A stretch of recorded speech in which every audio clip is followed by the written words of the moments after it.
Hi hello மக்களே. இப்போ leave time நமக்கு சில அனுபவங்கள் ஏற்படும் மக்களே.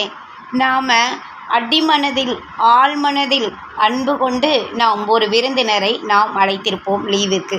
அவங்களும் வருவாங்க. வந்துட்டு நம்ம வீட்டில் ஒரு மணி நேரம் கூட நம்மளோட ஸ்பெண்ட் பண்ண மாட்டாங்க. நம்ம ஃபுட்டு தயாரிக்கும் போது நம்ம உதவி செய்யாவிட்டாலும் நம்ம கூடயும் இருக்க மாட்டாங்க.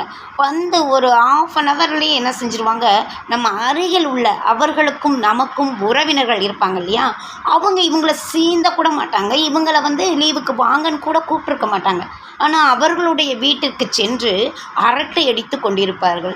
நம்மளுடைய வீட்டை ஒரு கெஸ்ட் ஹவுஸாக நினைத்து சாப்பிடும் நேரத்துக்கு மட்டும் வருவது, இல்லாட்டி அது கூட சில சமயத்தில் வராமல் அவங்க வீட்டிலையே சாப்பிட்டுக்கிறது. ஆனால் அழைத்தவர்கள் நாம், ஆனால் நம்மை மதித்து நம் வீட்டில் நம்மோடு அதிகம் நேரம் செலவழிப்பதில்லை. அவர்களுடைய உறவினர்கள் வீட்டுக்கு சென்று அவர்களோடு அரட்டை அடிப்பது எந்த விதத்தின் நியாய மக்களே? அவர்கள் உங்களை அழைத்தார்களா? அழைக்கும் பொழுது நீங்கள் அவர்கள் வீட்டில் சென்று அதிக நேரம் செலவழிக்கலாம். ஆனால் அழைத்தவர் ஒருவர், நீங்கள் உறவாடுவதோ வேறொருவரிடம். சிந்தியுங்கள் மக்களே, அழைத்தவருடைய மனம் எவ்வளவு வேதனைப்படும் என்பதை. உறவினர் வீட்டுக்கு செல்லுங்கள், வேண்டாம் என்று சொல்லவில்லை. ஆனால் உங்களை யார் அழைத்தார்களோ அவர்களோடு அன்போடு அதிக நேரம் செலவு செய்யுங்கள் அவர்களோடு.